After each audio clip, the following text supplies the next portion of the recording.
You said you loved me! The wind snatched Helena's words, tossing them over the jagged edge of the world. Lord Thorne's face, usually carved from calm marble, was contorted. I love the crown you promised, Helena, not the ruin you brought.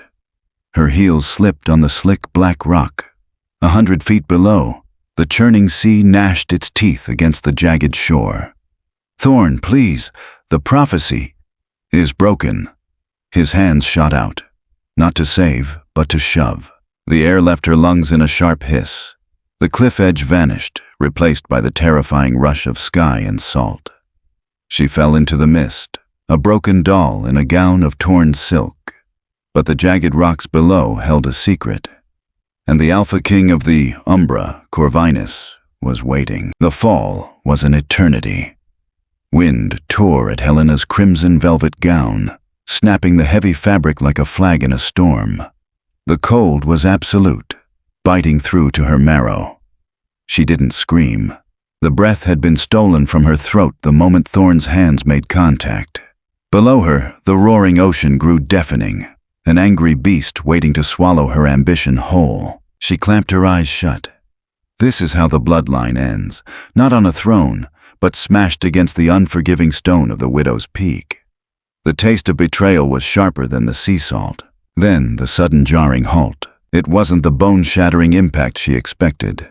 Instead, a violent deceleration ripped through her, followed by a sensation of being enveloped in something solid, yet yielding.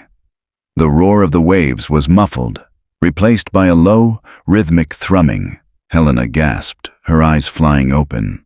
She was no longer falling. She was suspended, caught in a massive net of shadows. The darkness around her wasn't the absence of light. It was tangible. It writhed and twisted, forming thick ropes that cradled her bruised body. Panic, cold and sharp, spiked in her chest. She struggled, her hands tangling in the ephemeral bonds. Stillness would be prudent, little bird. The voice resonated from everywhere and nowhere, a deep, resonant baritone that vibrated against her ribs. It carried the chill of the deep earth and the authority of an avalanche. From the swirling darkness below her suspended form, a figure emerged. He didn't step out of the shadows. He seemed to coalesce from them. Tall, impossibly broad-shouldered, he wore armor that looked forged from night itself, absorbing the faint light filtering down from the cliff edge far above. He stepped closer, the shadow net lowering her gently to a jagged outcropping of rock just above the crashing waves. "Who?" Helena choked out, her voice raspy. "What are you?" The man tilted his head. Under a heavy brow, eyes the color of old blood locked onto hers. They were not human eyes. They held the terrifying depth of a predator, analyzing its prey. "I am the one who caught you," he said simply. Corvinus. The name struck a chord of primal terror within her. Corvinus, the Alpha King of the Umbra.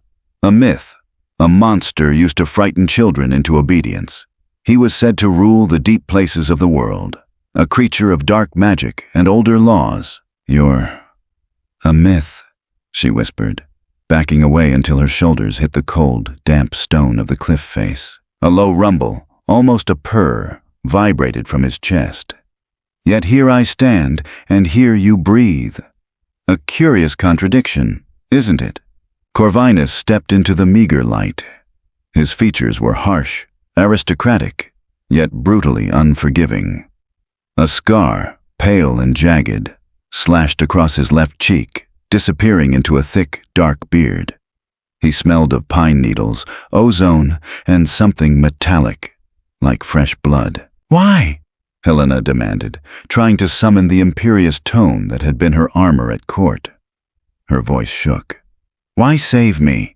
Lord Thorne intended me for the sea. Lord Thorne is a fool who plays at games he does not understand," Corvinus replied, his gaze dropping to the heavy silver ring on her right hand, the signet of her house. "The sea has no use for royal blood, but I do." Helena clutched her hand to her chest.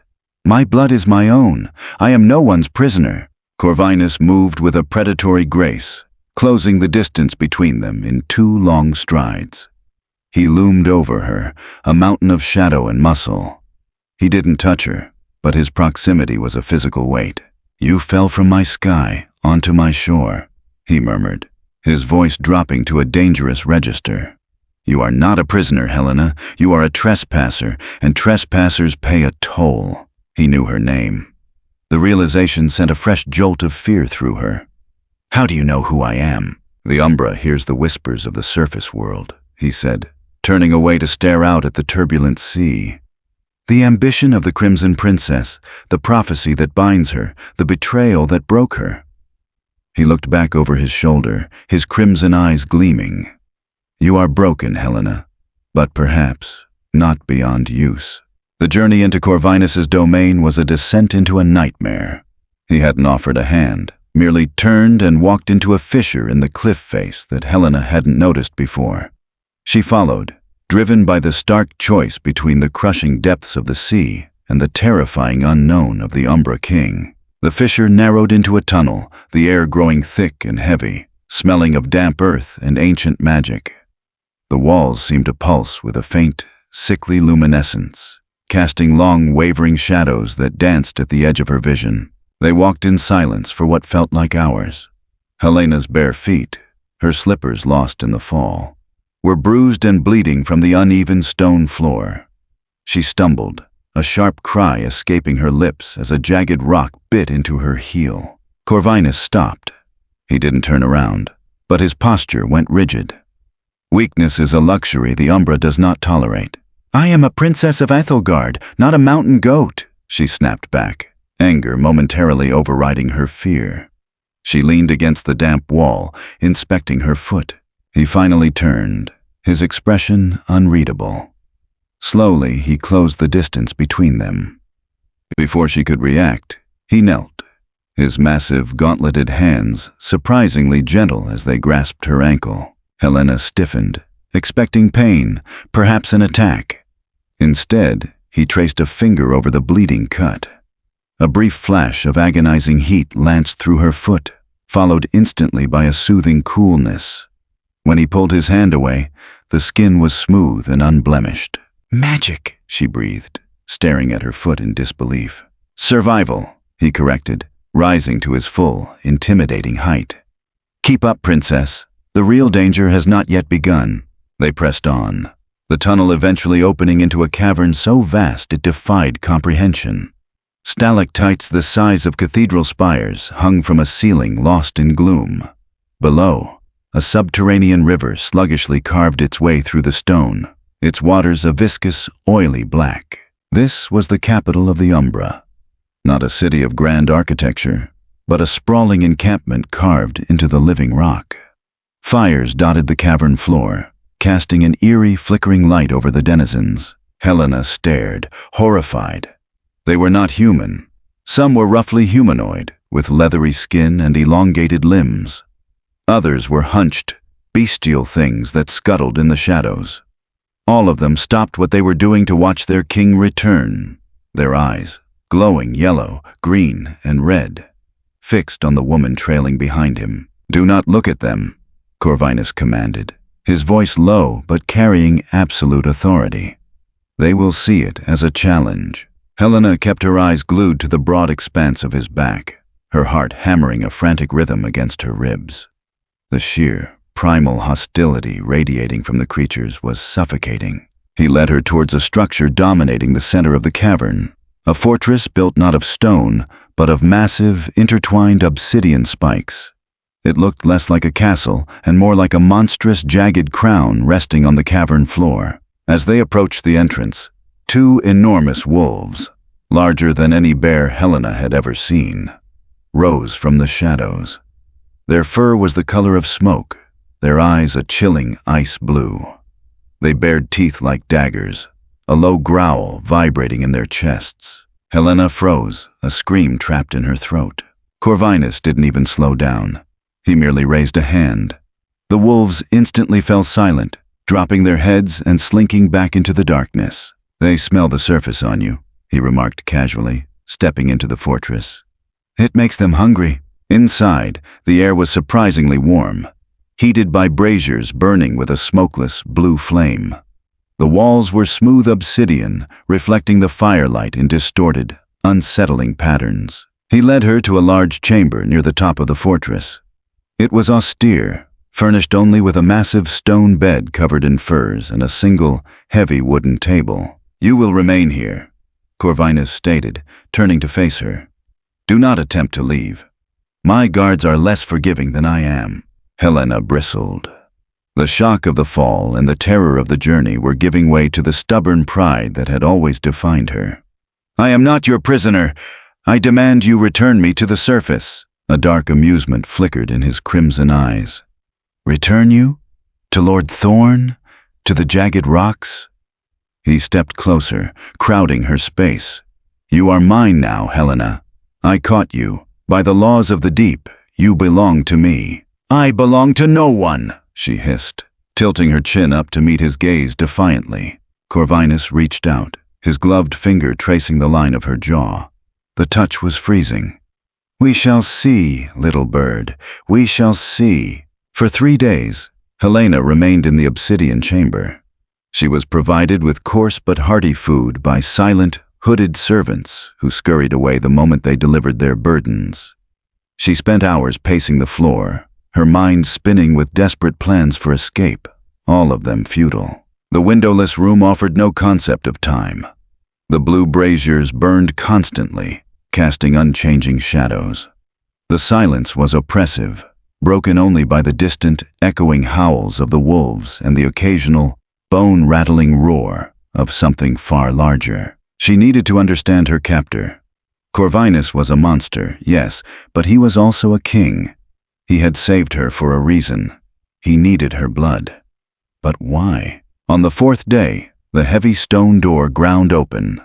Corvinus entered, bringing the scent of ozone and cold stone with him.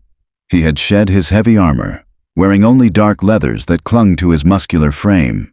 "You grow restless," he observed, leaning against the doorframe. "I grow bored," she retorted, refusing to show intimidation. "Is this how the great Alpha King treats his guests? Locks them away in a stone box?" He chuckled, a dry, humorless sound. "Guests are invited. You dropped in." He pushed away from the door and moved to the table, sitting down heavily. "Come, let us discuss your future." Helena hesitated, then crossed the room, sitting opposite him. She kept her posture rigid, her hands folded primly in her lap. "You said you need my blood," she began, cutting straight to the point. "Why?" Corvinus studied her for a long moment. "The Umbra is dying, Helena.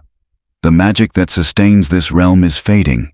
The surface world encroaches, their iron and their faith poisoning the old ways." He leaned forward, his crimson eyes intense. "Your bloodline, the line of Ethelgard, is ancient. It is tied to the first magic, the magic that created the world before the gods meddled. Your blood holds the key to breaking the curse that binds us to the dark." Helena frowned. "A curse? What curse? A long time ago, my people were banished from the sun," he said, his voice tightening with a suppressed rage. "By your ancestors, we were driven underground, cursed to wither in the light. Now, the dark is no longer enough to hide us. It is suffocating us." The realization hit her like a physical blow. She wasn't just a prisoner, she was the cure. Her family's legacy was the source of his people's suffering. "And you believe my blood can reverse this?" "I know it can," he stated flatly. "But it requires a ritual, a willing sacrifice." Helena let out a sharp, incredulous laugh. "Willing? You kidnapped me, locked me in a dungeon, and now you expect me to willingly bleed for you." "I did not kidnap you. I caught you as you were discarded by your own kind," he reminded her, his tone turning cold. "I offer you a choice, Helena." "What choice?" "Assist me in the ritual. Give me the blood I need to save my people." He paused, watching her closely. "In return, I will give you the power to destroy the man who threw you away." The offer hung in the air, heavy and loaded. Power to destroy Thorn. The thought was intoxicating. She closed her eyes, recalling the smug satisfaction on Thorn's face as he pushed her, the cold rush of the wind, the absolute certainty of her death. She opened her eyes, meeting Corvinus's gaze. "And if I refuse?" He didn't blink. Then you remain here, a prisoner until you change your mind, or until the Umbra finally consumes us all. It wasn't a choice. It was a bargain with a devil. But what did she have left? Her kingdom was stolen, her life forfeit. Thorn had taken everything. What does this ritual entail? She asked cautiously. It requires your blood, drawn willingly beneath the light of the eclipsed moon, he explained. It will bind our fates. Your power will flow into me, and mine into you. Helena considered his words. You said drawn willingly. How much blood? Enough to seal the bond, not enough to kill you, he assured her. I have no desire for your death, princess, only your cooperation. She stared at his scarred face, trying to read the truth behind his crimson eyes. He was ruthless, dangerous, and entirely alien. Yet he offered her the one thing she craved more than her freedom: vengeance. Very well, she said finally, her voice steady despite the trembling in her hands. I accept your bargain, Corvinus, but under one condition. He raised an eyebrow. You are hardly in a position to make demands. I am the key to your salvation, she countered, leaning forward slightly. My condition is this. When Thorn falls, I want to be the one to deal the final blow. I want him to know it was me. Corvinus stared at her, a slow, predatory smile spreading across his face. Done. You shall have your vengeance, Helena, and I shall have my kingdom back. The next few weeks in the Umbra were a strange, tense coexistence. Corvinus allowed Helena out of her chamber, though she was always shadowed by two massive Umbra warriors. She explored the cavernous city, learning its harsh realities. The Umbra people were brutal, driven by survival, but she also saw fiercely loyal packs and a strange, primal honor system. She and Corvinus spent hours together, preparing for the ritual. He taught her rudimentary shadow weaving, an ancient magic that felt cold and heavy in her veins, unlike the light, elemental magic she had learned in Ethelgard. She learned that his power was tied to his emotions. When he was angry, the shadows around him writhed. When he was calm, they stilled. Their relationship was fraught. They argued constantly. She challenged his barbaric methods. He mocked her soft surface sensibilities. Yet, beneath the hostility, a strange respect was forming. He admired her resilience. She recognized the burden of leadership he carried for his dying people. One evening, time was still an abstract concept. They were in a lower cavern, practicing a shielding spell. Helena, frustrated by the sluggish response of the shadow magic, threw a blast of raw, undirected energy.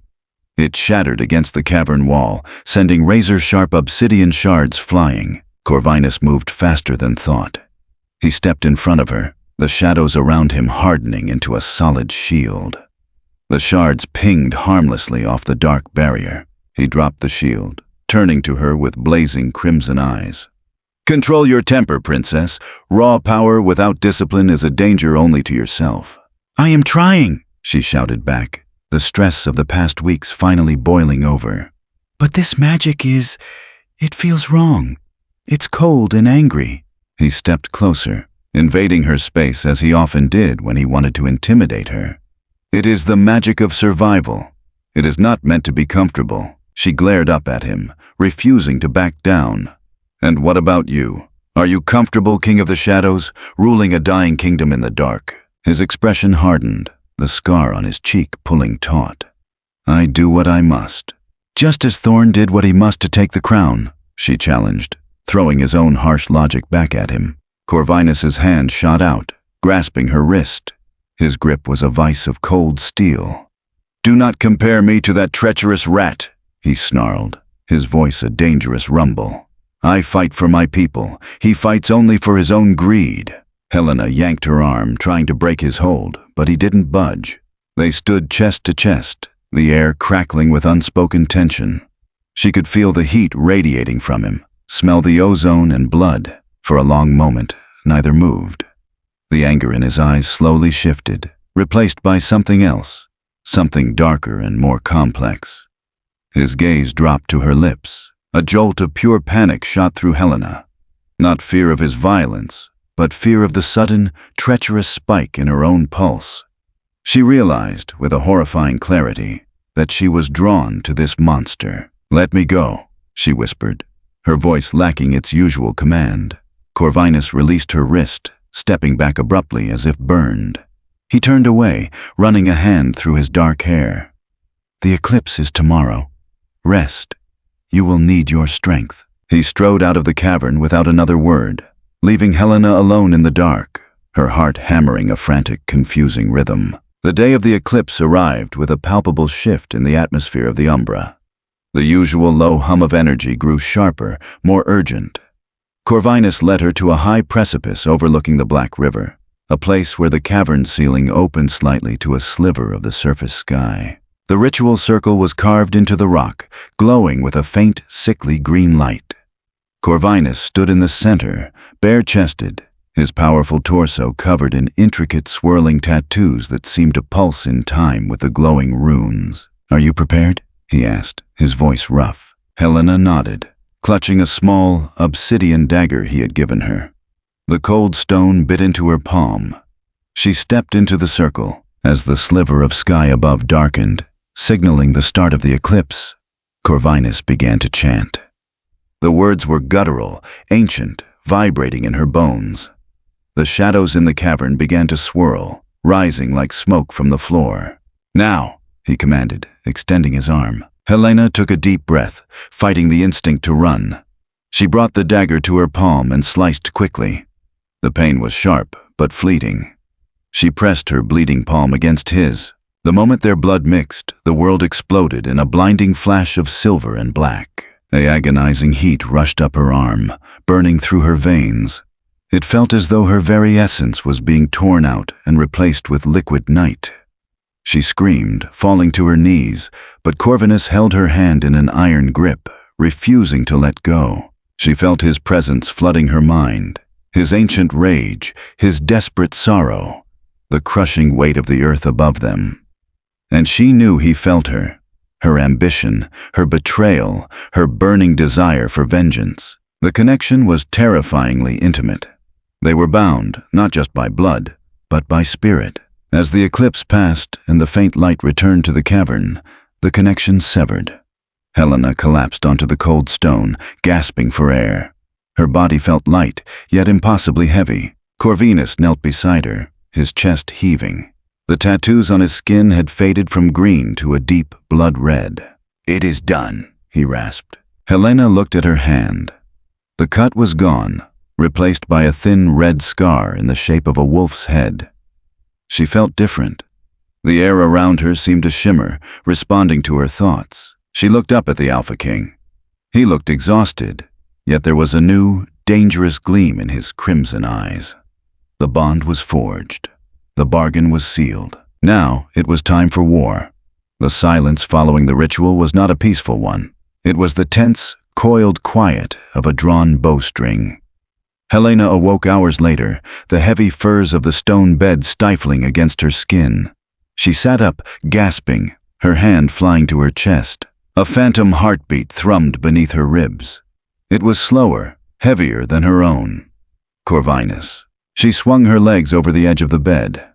The exhaustion was gone, replaced by a restless, kinetic energy that made her fingertips tingle. As she stepped onto the cold obsidian floor, the shadows in the corners of the room seemed to lean toward her, like hounds awaiting a master's command. She raised her right hand. The red, wolf-shaped scar pulsed. With a mere thought, a ribbon of pure darkness slithered up her forearm, wrapping around her wrist like a gauntlet. It felt cold, but incredibly strong. The heavy stone door scraped open. Corvinus stood in the threshold, fully armored. The plates of night-forged steel absorbed the blue firelight, making him look like a void cut into the shape of a man. His crimson eyes swept over her, lingering on the shadow wrapped around her arm. Through the newly forged bond, a wave of sensation washed over her. A mixture of grim satisfaction and an underlying, razor-sharp anxiety that he kept tightly leashed. "The army is gathered," he said, his voice a low rumble. "We march for the surface. We march for Ethelgard." Helena nodded, forcing the shadow to dissipate back into the air.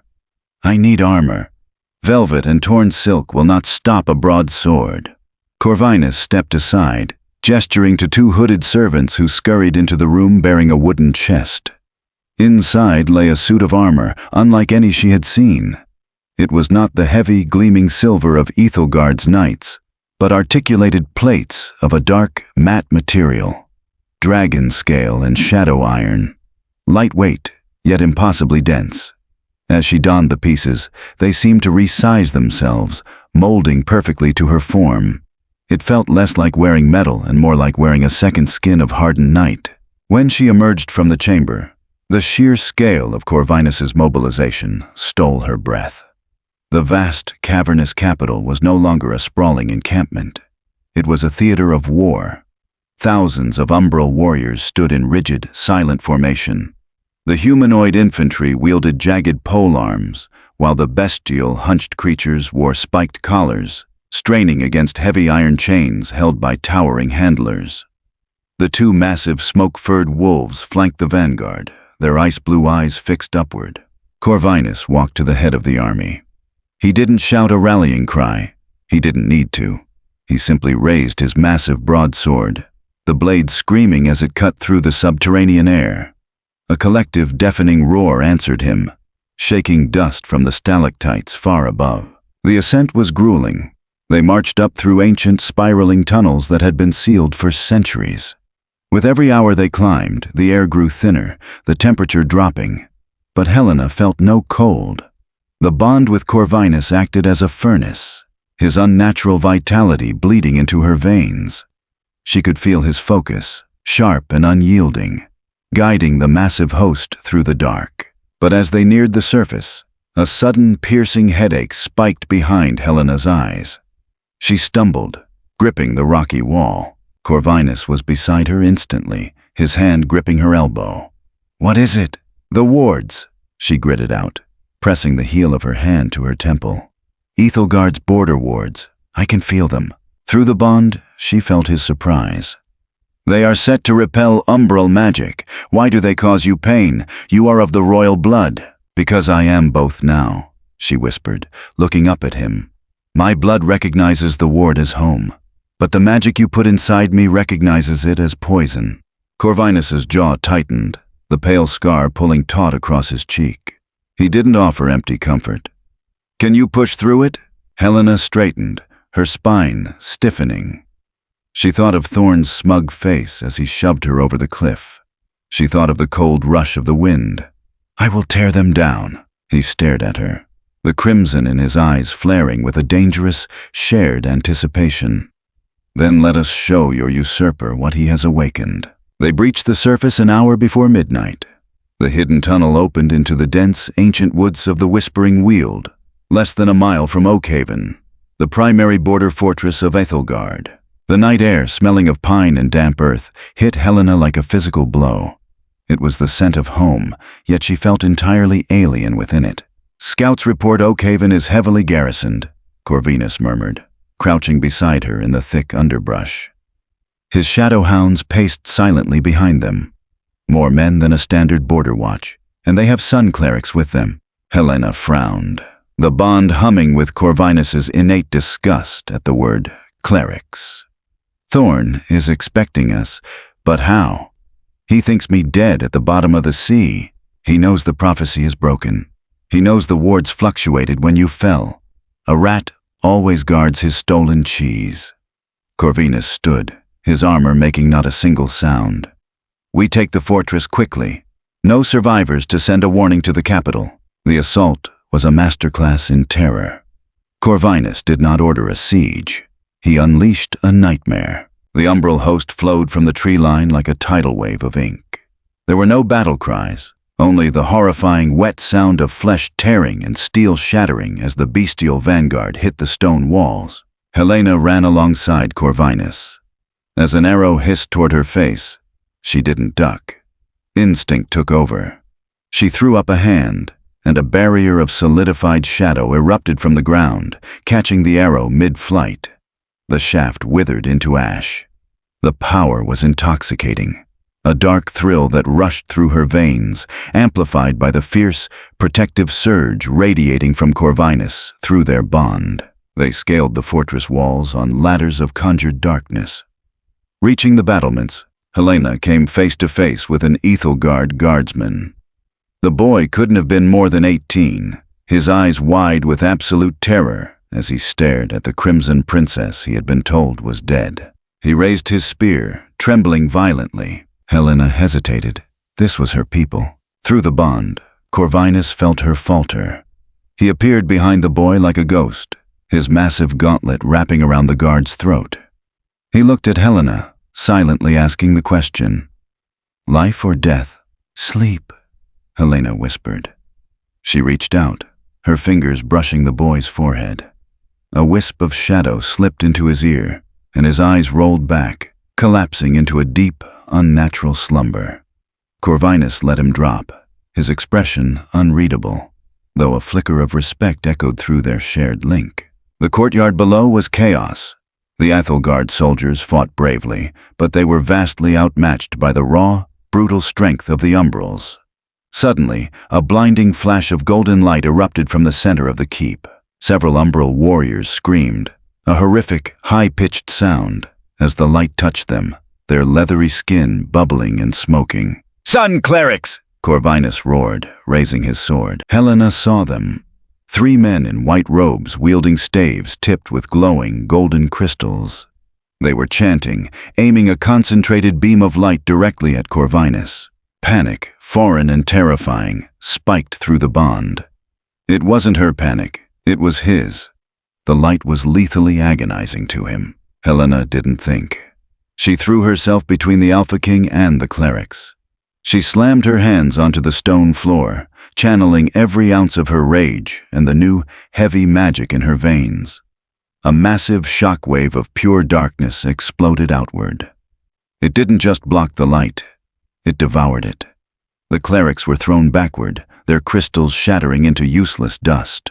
Corvinus stepped up beside her, his chest heaving, his eyes burning into hers. The look they shared lasted only a second, but it carried the weight of 1,000 words. "You saved me." As the skirmish ended, 2 Umbral brutes dragged a struggling, decorated officer before them. Helena recognized him. Commander Vance, a man who had trained her in swordplay when she was a teenager. Vance looked up, blood dripping from his nose. His eyes widened in disbelief. "Princess Helena? By the gods! You're alive!" "No thanks to Thorn," Helena said coldly. "How many men hold the capital, Vance?" Vance spat blood onto the cobblestones. "You side with monsters, Princess? After what happened?" "After what happened?" she demanded, stepping closer. "Thorn pushed me off the Widow's Peak." Vance shook his head, a bitter laugh escaping him. "That is not what the king told the realm. He told us you went mad, that the pressure of the prophecy broke your mind and you threw yourself to the dark. He wept at your funeral, Helena. He martyred you to steal your crown." A chilling silence fell over the courtyard. Helena stood frozen. The lie was so audacious, so brilliantly wicked. It took her breath away. He hadn't just murdered her. He had stolen her legacy. A low, vibrating growl built in Helena's throat. The shadows around the courtyard began to writhe violently, whipping against the stone. Vance scrambled backward, terrified not of the Umbral King, but of the princess. Corvinus stepped forward, his massive hand closing firmly over her shoulder. The physical contact, combined with a grounding wave of cold calm through their bond, tethered her. "Save your wrath for the usurper, little bird," he murmured softly. "The night is still young." The march to the capital city of High Reach was a relentless, brutal push. Time was their greatest enemy. The Umbral host moved with unnatural speed, but the horizon to the east was already bleeding a pale, warning gray. Through the bond, Helena felt Corvinus's mounting urgency. It was a physical weight, a tightening in his chest that mirrored her own anxiety. The sun was toxic to his people. If they were caught in the open fields when dawn broke, the army would burn. "We have 2 hours before the light touches the valley," Corvinus stated, his voice tight. They stood on a ridge overlooking High Reach. The city was a formidable sight, a multi-tiered fortress built into the side of a mountain, its white stone walls practically glowing against the dark rock. But it wasn't the stone that worried them. Encircling the entire lower city was a shimmering, translucent dome of golden energy. The Grand Ward, Helena breathed, a knot forming in her stomach. Thorn has activated the city's final defense. Only the bloodline of Ethelgard can pass through it. Anything else will be incinerated, Corvinus finished. He looked at the massive host waiting behind him in the tree line. We cannot siege a ward, and we cannot retreat. I have to bring it down, Helena said, stepping forward. My blood is the key. If I can touch the anchor stones at the main gate, I can invert the magic. Corvinus grabbed her arm, spinning her around. His crimson eyes were blazing. The ward is designed to repel shadow magic. You are saturated with it, Helena. If you touch that barrier, it will tear you apart. I survived a fall from the Widow's Peak, she snapped, yanking her arm out of his grasp. I survived your subterranean hell, and I survived the binding. Do you think I will let a wall of light stop me now? Through the bond, she felt a complex tangle of emotions from him. Frustration, fear, and a fierce, undeniable pride. He hated the risk, but he knew she was right. They had no other choice. They moved fast. Corvinus led a small elite strike team, escorting Helena across the open plains toward the main gate. Arrows rained down from the battlements, but the umbral shields held. As they neared the gate, the heat radiating from the golden barrier was oppressive. To Helena, it felt like standing in front of an open furnace. To Corvinus and the umbrals, it was agonizing. Helena could feel his pain echoing in her own flesh.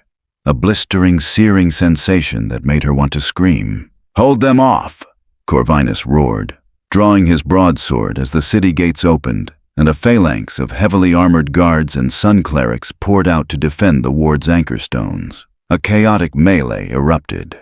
Corvinus fought with terrifying ferocity, a blur of dark steel and shadow, keeping the clerics away from Helena. Helena sprinted to the massive rune-carved anchor stone embedded in the earth next to the barrier. She stripped off her gauntlet.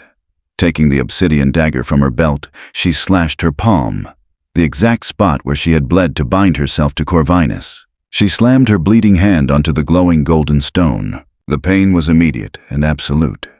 It felt as though a lightning bolt had struck her directly in the chest.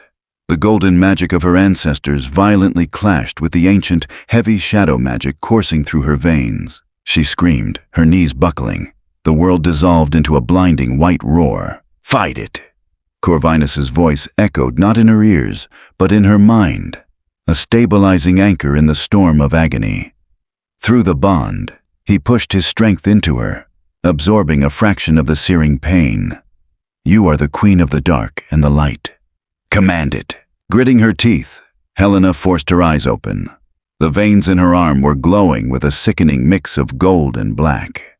She channeled the cold, heavy fury of the Umbra, visualizing the shadow wrapping around the golden light, suffocating it, turning it inward. Break! She shrieked, pushing every ounce of her will into the stone. A sound like shattering glass echoed across the valley. The golden dome flickered violently, turned a bruised purple, and then exploded into harmless motes of fading light. Helena collapsed backward, but she didn't hit the ground. Corvinus caught her, his massive arms wrapping around her waist. He hauled her up against his chest, his breathing ragged. You did it, he rasped, his face inches from hers. Over his shoulder, Helena saw the first sliver of the sun peek over the horizon. But it didn't matter. The gates were broken. The umbral army roared, flooding into the lower city like a dark tide seeking shelter in the narrow streets. Helena looked up at Corvinus, her vision blurring slightly from exhaustion. She raised her uninjured hand, her fingers tracing the jagged scar on his cheek. Thorn is in the upper keep, she whispered, a dark blood-stained smile curving her lips. Let's go kill a king. The lower city of High Reach belonged to the shadows, but the sky belonged to the dawn. As the umbral army flooded the narrow, winding streets, seeking refuge in the deep cellars and stone storehouses away from the lethal touch of the morning sun, Helena and Corvinus pressed upward. The citadel of the sun, Ethelgard's upper keep, loomed at the pinnacle of the mountain. Its white marble spires caught the early light, gleaming like a beacon of false purity. Helena's breathing was ragged, her muscles burning from the exertion of breaking the grand ward. But the phantom heartbeat thrumming in her chest, Corvinus's heartbeat, drove her forward. Through the bond, she felt his fading strength. The ambient light of the rising sun, even filtered through the heavy clouds, was a slow poison to him.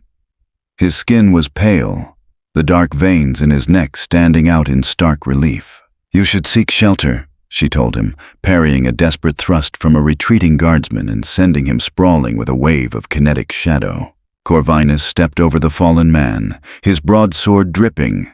"I made a vow, little bird. I will see you to the throne, or I will burn upon its steps." They breached the heavy oak doors of the citadel's main hall. Inside, the massive vaulted ceiling was held aloft by pillars of gold and white stone.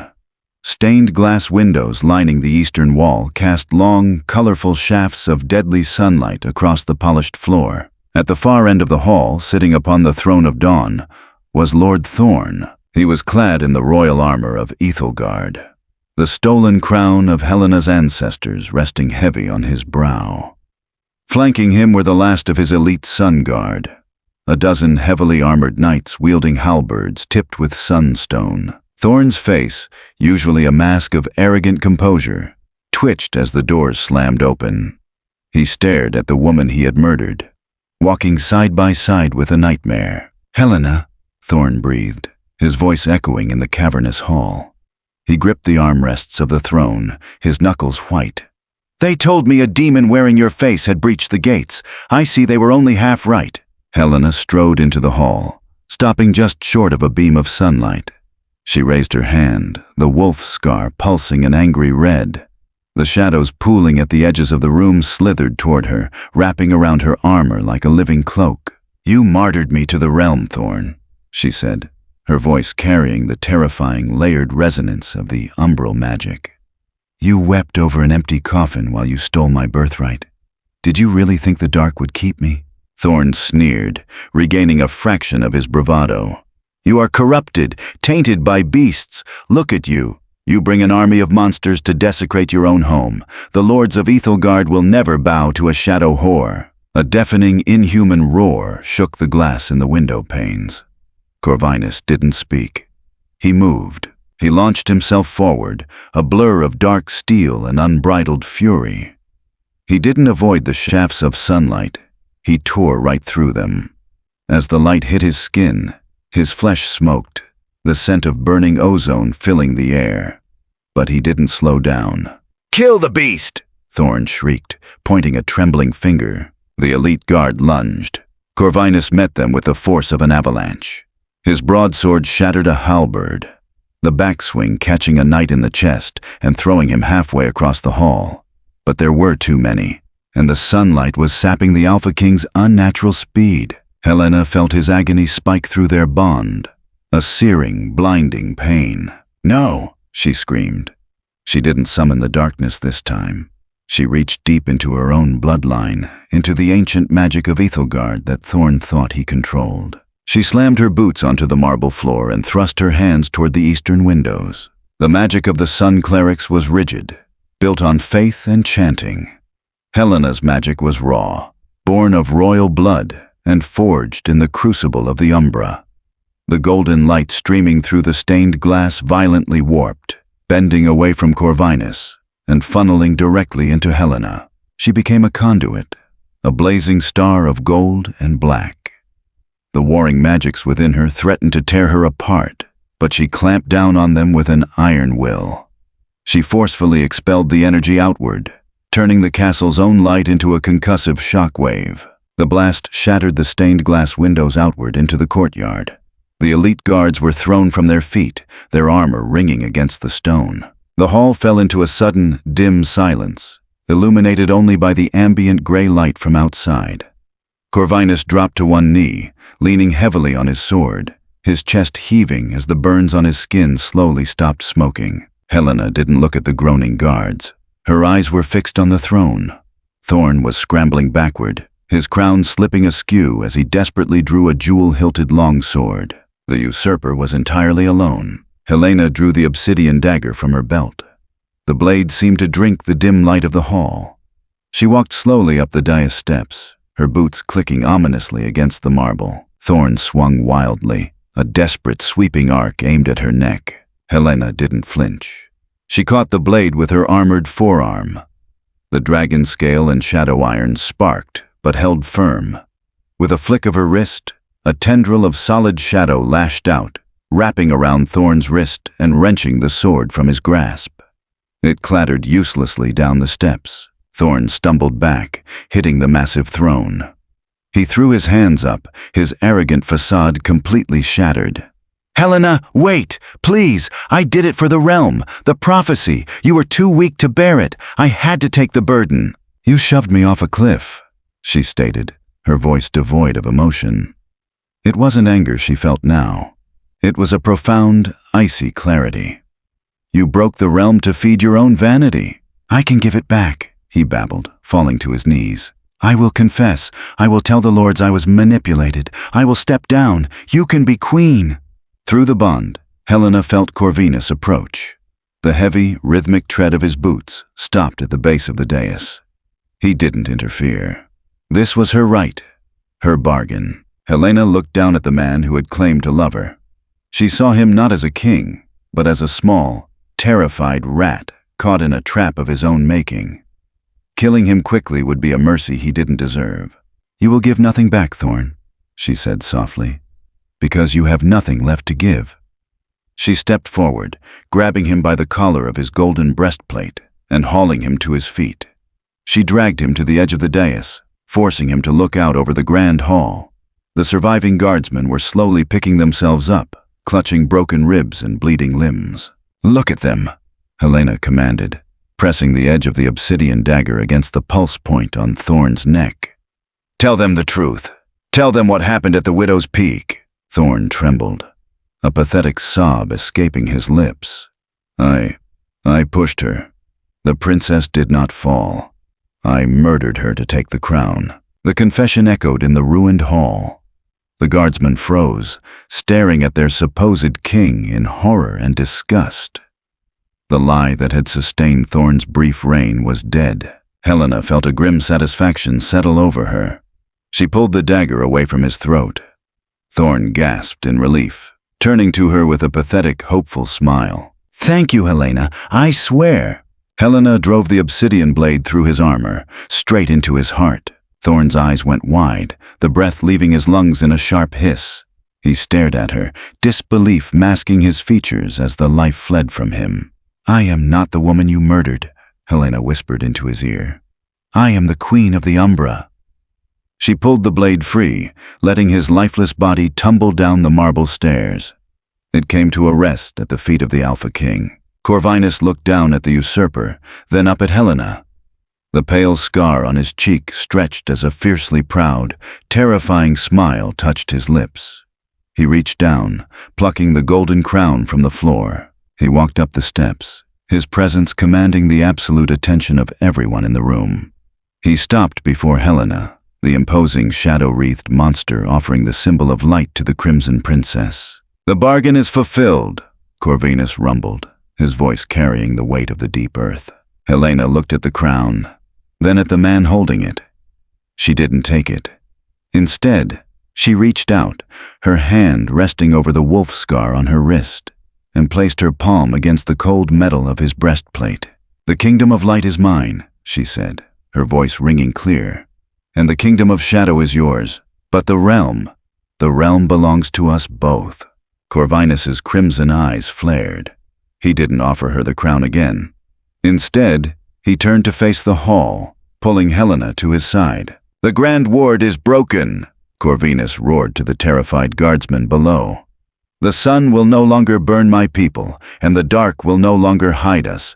Ethelgard has a new queen, and she does not rule alone." As the sun fully crested the horizon, washing the ruined throne room in the harsh light of a new day, Helena stood beside the Alpha King.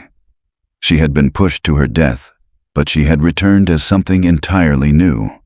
The prophecy was indeed broken. They would write their own. The war for Ethelgard was brief. But the forging of a new era took a lifetime. Helena and Corvinus ruled a divided realm, constantly balancing the delicate precipice between the light and the dark.